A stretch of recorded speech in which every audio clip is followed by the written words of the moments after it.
All right. Hey friends, how you doing? It is Kyle Brown here, the CEO of Fit 365 Shakes, high performance coach, and also the guy who is all about making sure we are delivering you ways to get out of chaos and to help you transform from fear into fit right now. So we're doing our little series here. And I brought on actually our team's registered dietitian, nutrition guru, who is going to be going over a cool concept today, which is called how to not gain the COVID-19. So a little tongue in cheek, a little fun, and we just wanted to give you some quick, practical, hit you where you're at terms so that we don't walk out of this zombie apocalypse, step outside and go, oh my God, I can't see my feet. So that's about the last place we want to go. So first and foremost, let me give you guys a little background on Paula. So Paula is an RD, FMN, CFSP, and has been a registered dietitian nutritionist and the owner of Radically Nourished. She is a functional medical nutritionist and genomic medicine clinician. She received her bachelor's degree with distinction in nutritional science from the University of Minnesota, and then continued on at the prestigious Mayo Clinic in Rochester, Minnesota for her dietetic internship. In a desire to be on the cutting edge of nutritional impact on health and well-being, she pursued additional training in integrative and functional medicine, functional medical nutrition through the Next Level Functional Nutrition. And then in addition to her IFMNT certification, she became a certified food and spirit practitioner, and her recent endeavor is as a certified genomic medicine clinician. So basically, in addition to all of this, she's bottom line developed a completely holistic system that combines food, nutrition, love, science, and spirit all into one, which is where we really connected so well. Understanding things at the highest level of mind, body, spirit connection, which works really, really well when it comes down to how do we handle this. Because to me, when we look at COVID-19, it's all about the lens that you're using. And I refuse to ever apologize for finding excitement and enthusiasm and opportunity amidst the chaos. Because we all, as empaths, feel the chaos, but it doesn't mean we need to store it on our bodies and let it paralyze us for the next indefinite amount of time, right? Right. So why don't we do this?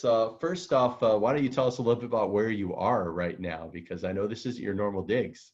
Right. Yeah. I'm usually in San Diego and I am in Wisconsin on a lake right now. Ooh, nice. Trying to escape the virus. There's only 2 people here. There's been 2 people that have had the virus. Unfortunately, one person did pass away, but there's only been 2 cases in the last couple weeks. So, we felt we were safer here. So we came here, hopefully to come back the beginning of May to San Diego, which I miss right now. Yes. Well, you don't need to reveal specific coordinates of your hidden location, but we give enough for all you GPS trackers to let her know that she is safe and sound in lovely Wisconsin and not there during the middle of the Arctic tundra. So at least you've got that going for you. You can actually see the lake versus just see some ice out there, right? Exactly. There's no ice, so crystal clear Awesome. water right now.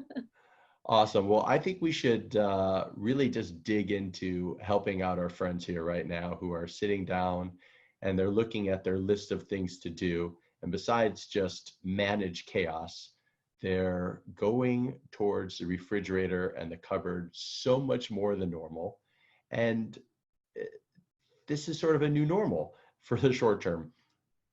We can't go do our normal activities outside. It's actually against the law. They just arrested or ticket or fine for like $1,000, 27 people here in Encinitas for going to the beach. I don't know if you knew that. No. Going to the beach and having a picnic, which is something we normally recommend for people, just got people fined $1,000. And oh, by the way, we don't care if you don't have your job. Now, I fully am a huge proponent of the idea of people just staying home. So they should not have been there. but as a practitioner, it's a little hard to give our normal advice. So what I would love to hear is, given these circumstances, how would you recommend people navigate this situation and make sure they don't gain that COVID-19? Yeah, it's tricky. And I know on Facebook, I'm seeing all these memes where people are putting swimsuits on the refrigerator and saying, you want to fit into me at the end of this, right? So stay out, So it's like, or they're putting signs on the refrigerator saying, you were just here 5 minutes ago, go away. So those are some strategies, some funny strategies. Nice, Put your nice. swimsuit on the refrigerator and say, oh, well, maybe I don't need whatever I was going in there for. So there's that. But from a practitioner's standpoint, there are other strategies that you can do. And so just even strategies that I recommend on a regular basis anyway. One is maintaining a routine, which has been difficult now because it seems like our routines have just been thrown out the window. Our kids aren't in school right now, and we're working from home, and we're trying to manage this. How do you even establish a routine right now? But I think is to get into a routine. What time were you waking up before? What were you doing in the morning before? Stay on that. So if you had a solid routine, keep it. If you were getting up in the morning and working out, maybe your working out isn't in the gym, but it's in your living room. I've been doing body weight exercises in my living room here and in the morning, and just doing those things, doing some plyometrics, doing things like that in the morning, keeping that routine. And so along with that routine, your sleep schedule is important. So you need to keep on your circadian rhythms. If your circadian rhythms go off, then your metabolism goes off and your health goes off. So maintaining that routine is key. It's unbelievable that people don't understand that having a system and a schedule actually is what creates real freedom. Mm-hmm. If not, I watch so many people, they have no idea what day it is. And they're like, I don't know what day it is. It's like quarantine day 7. To me, one of the most important things to focus on right now, and I know you've also studied NLP, is the power of language. Mm-hmm. So learning how to reframe every word that comes out of your mouth is just vital. And most importantly, this isn't a prison sentence unless you choose it to be a prison sentence. Right. You have so much opportunity to spend time with your family, to connect with people. I'm finding people are connecting on whole new levels. Mm-hmm. So making sure that the words you use within all of these things are just paramount. So I love the idea of like winning your day first, like you said, and setting up these systems and making sure that you're still keeping that purpose and that big goal in mind. What are a couple other things that you've seen right now that you're finding working, or that maybe you can help with people who are just like, I can't stop the snacking, right? Yeah. I think that's one of the biggest problems. If somebody right now, they keep going to the fridge and they can't stop going to the fridge, what would you recommend maybe they snack on or they do instead? Well, going back to the routine thing. So keeping your meal times consistent and being, you eat breakfast at 7 a.m., you eat lunch at noon, you eat dinner at 6, period.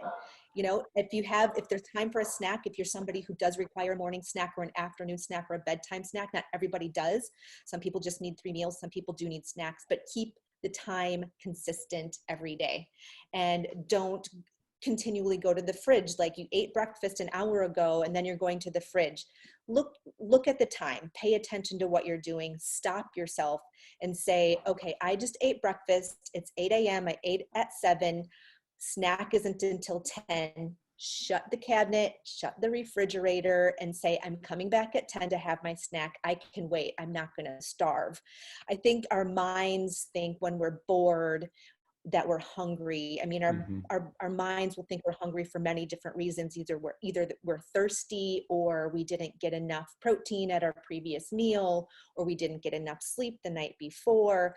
So that's why having those routines is so important. If we missed our sleep, we're going to be hungrier. We're going to have more cravings. If we didn't eat the balanced meals, we need to eat breakfast, lunch, and dinner with your protein, some carbs, some healthy fats. You aren't getting those specific nutrients at your meals, then you're going to be craving things and it's going to seem like you're hungry even though you're not. So right. parenting yourself. You parent your kids, you say it's not snack time right now, snack time's in an hour. You have to do that to yourself too. Exactly. And I think if you're hanging out in the kitchen all day long, it's like having an alcoholic hang out in the bar all day long. Probably not the best place to be spending your whole day. Yeah. Find ways. Yeah. And if you're listening and you're in New York City right now and you're like, my kitchen is my living room, is my bedroom, is my family room, I would say just maybe face west. I don't know. Look in the other direction most of Right. the day to find a way to make that work. Right. So getting down to the root cause of why so many people are making these decisions, being stress and anxiety. Mhm. Uh, Bottom line, I think there's a lot of unconscious eating, not only just boredom, but they're stressed, they're anxious, and they're like, usually I can make it till 5 until my willpower gets off, and then I reach for the red wine. what what things have you seen that have worked pretty well in counterbalancing that? Because just as an example, so many people are at home right now having to get their kids into homeschool while trying to run their business, while trying to run their family, and also dealing with the spouse that they don't see this many hours out of a day.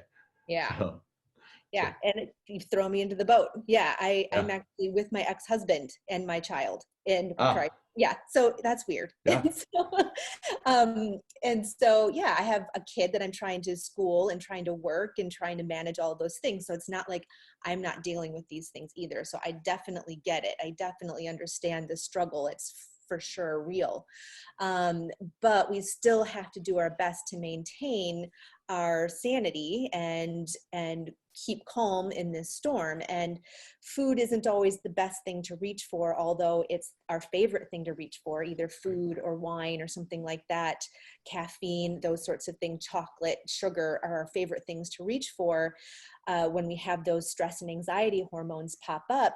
But those are really temporary fixes, and it just actually makes the situation worse. It can fix it, or feels like it's being fixed for that 20 minutes or an hour, where you're drinking your glass of wine, or the 20 minutes that you're savoring that piece of chocolate. And it's not to say you can't have those things, but I think we're relying on them too much right now.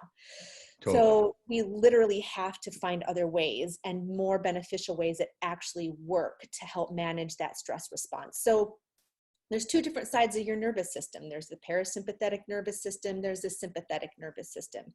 When we're under stress in this fight or flight situation that we're under more now, we're in that sympathetic nervous system trained. So we're not able to heal. We're not able to rest and digest. We're not able to manage our cravings or just our homeostasis very well when we're under that stress all the time. So the Mm-hmm. quick thing to switch into that parasympathetic, where it's calm, it's relaxing, it's where we're healing, where we're regenerating, where we're resting, digesting, and our bodies are in a state of regeneration, where we want to be. So the quickest way to switch from one to the other is breathing. You can literally switch from one side to another by breathing in a matter of a couple seconds. Right. So deep breathing is probably my favorite, quickest way to do it. Meditation is also a great way, but so many people are resistant to meditation because it takes longer. People are like, well, I don't have the time, place, or quiet time to sit for 20 minutes. But you can be in a living room full of children and literally sit down on the couch and do deep breathing and have the benefit from it. So I recommend full inhales, holding them, deep breathing for 4 seconds, holding it for 4 seconds, breathing out for 4 seconds, holding that for 4 seconds. Just doing that, several rounds of breathing and getting yourself de-stressed, it can happen in a matter of seconds, and probably my favorite thing to do. And you can do it several times during the day, and it just is a game changer, total game changer. Love it. Love it. And there's so much power in modalities like breath work and any type of energy work in the EFT stuff that we do. There are so many ways to catch yourself before, to calm the stress. The other issue that's happening right now that's new for a lot of people who aren't used to being at home so much is extreme sugar cravings. That's one thing that I'm seeing going on right now. Supplementally, what supplements have you seen have been beneficial for helping people out with these sugar cravings? Glutamine is one really powerful one. Glutamine seems to be the one that helps trigger some neurotransmitters in the brain. So glutamine is helpful, and making sure your protein. So just nutritionally, just eating proper, eating Mhm. not over. We get into, when we get into the comfort eating, we eat more carbs, and then Right. that just triggers us to want to eat more carbs, and then it's a vicious cycle. So if you're getting enough healthy fats and protein in your meals, that can automatically lower those sugar cravings. And then just keeping yourself satiated. And sometimes things like eating hot soups or hot liquids or drinking tea. My favorite thing if I'm having a sugar craving is to drink some green tea with some lemon and some honey, because then you do get a little bit of that natural sweetness from the honey. And honey is really good for you also, and it's actually a really good immune booster too. But drinking a hot liquid, because it takes your body so long to drink it, you don't usually chug it, you're drinking it slowly. Your body has to cool that liquid down in the stomach. And so it keeps you actually full, and it keeps you from, having some gnawing cravings too. So I like hot liquids, and then soups are a great trick just to keep you full. For the calorie density is really low Yes. with soup, and so they keep you really full. They take you longer to eat, so it slows you down. So mindful eating is another big tip here, is paying attention to what you're doing. Just don't mindlessly walk around just aimlessly grabbing snacks. Like, really pay attention to what you're doing, and catch yourself. Love it. So for the snackers, those that are like, I just need snacks, Mhm. period. What would be a couple of things that people can snack on? I'm personally not a huge fan of most bars. I find that they load you up with all these calories, regardless of what's in it, but you're not full and you're not satisfied. Mhm. And you're definitely not hydrated, which tends to dry you out and make you hungrier. So you just keep eating more, Yeah. which is a huge problem I've seen with bars. What would you recommend as a good, snack option that can Mhm. also maybe make being at home with your kids a little more fun? Yeah, absolutely. Yeah, I'm not a bar fan either. So I'm glad we're on the same page about that, because Yep. bars, I'm like even, some of the bars are made with dates and cashews and, a few simple things. I'm like, okay, well, eat the 3 dates and eat the 7 cashews. I'd rather have you eat that, because your body then actually has to chew those nuts. When you chew on something crunchy, it actually signals different chemical reactions in your brain to know that you're actually eating something, Right. so, and oftentimes when we're stressed, we want to have something crunchy or something that we're chewing on, because this actually triggers a stress release when we move our jaw and we crunch on something. So I'm a fan of like nuts. I'm a fan of nuts, and then pairing them with some fruit, like an apple, or nut butter and banana, or nut butter and an apple, or some actual nuts along with some dried fruit or something like that. The nuts are really full. They're full of minerals, for one thing, which can help Hmm. alleviate some cravings, and those healthy fats as well. But then there's a lot of protein, and then so you keep you keep satiated. And then if you Love it. have some dried fruit, you get a little bit of that sweetness that we're craving. And dried fruit can have some extra minerals and things like that in there, so you're getting some nutritional benefit from it as well. So I like dried fruit and nuts, or other fruit and nuts are a great snack, or nut butters. Um, Even a shake or a smoothie, something like that you can whip up. Great for the kids too, to make something like that. Hummus and carrots, crunchy carrots. I'm a big fan of vegetables, so red pepper sticks, cucumbers, baby carrots last really a long time too, so they're a good staple to have on hand. And hummus is great, lots of protein, healthy fats there, so those are good snacks. And then, there's some really good paleo granolas that are really low in sugar. You have to be careful with granola. Not every granola is like my favorite. Right. My tip is to keep things under 4 grams of sugar per serving. So you want to watch that. You want to watch your serving. But a granola, there's some granolas that can be good. Get a little extra sweetness, something crunchy. A small handful of that can be good with, some berries or something like that. Those are some of my favorite snacks. I love it. I love it. And I definitely think that everyone at home, as you're eating these snacks, the point that you hit on with the chewing, the rate in which you eat food is a huge factor. So many people are kind of like my new puppy, right? So I just got a new puppy basically right when we all went into quarantine. and my 10-month-old puppy versus my 3-month-old puppy. My 10-month-old puppy is a slower eater. He chews, you hear crunch, crunch, crunch, crunch, crunch as he's chewing on his food. My 3-month-old puppy, my Siberian Husky, is a swallower. It's go, go, go, go, go. I mean, he acts like he's in the Nathan's hot dog eating contest every single time he has a meal. You put the bowl in. So the only way we've been able to get him to slow down is that instead of we put the bowl down and just say go, we dump out 3/4 of the bowl. So he has to move around and slow down his eating. And it's just a total wreck. So we're trying to figure out like, okay, like he doesn't chew, he just swallows, and it's like he hasn't eaten for months every time he's eating. So adults have that same issue. It's like, enjoy your food. I know you're in a rush, but just give yourself an extra 2 minutes and chomp, chomp, chomp, chomp, chomp. You'll cut your calorie intake by probably, a third if you actually take your time to chew and swallow those foods. Yeah. So what's one last little thing that we can hit them with that they can implement right now? If they're just like, let me be honest and real with you, I am totally out of control.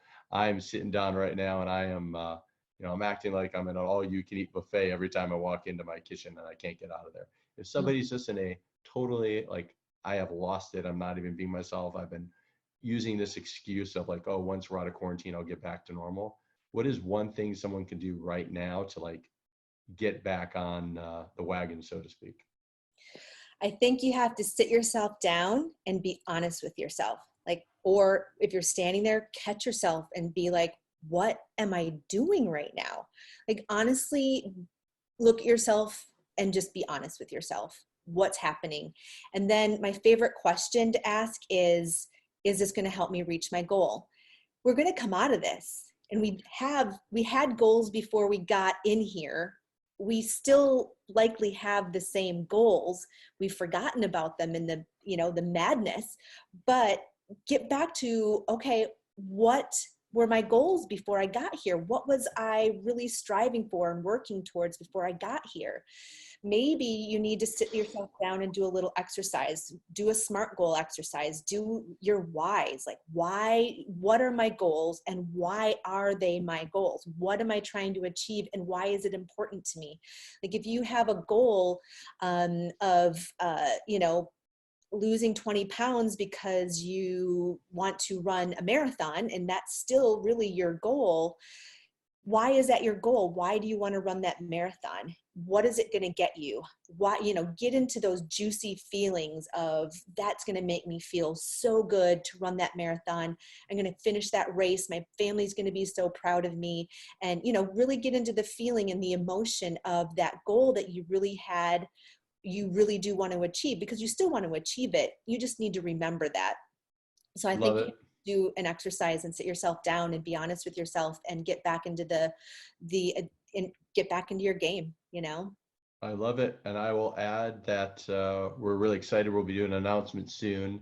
Paula is officially joining our team within Fit 365, and we will have everything from some foundational to some super customized nutrition plans available for all of you. Some coaching aspects as well, so you don't have to do all this alone. As you can see through this, we're doing this to show you that we are here to help you guys through this process, and don't feel like this is a one-person game. There's so much support, and we're excited. So if somebody wants to get in touch with you through social media, I know within our group through Facebook, what's an easy way to get in touch with you? They can either go to my website, which is radicallynourished.com. I have a Facebook page, which is Radically Nourished. And I also have a Facebook group. I really love helping people who have digestive issues. And so I have a Facebook group called Holistic IBS Solutions. And that's also the name of my Instagram page, Holistic IBS Solutions. Love it. Love it. Well, thanks so much. And excited for the next steps. Yeah, take care.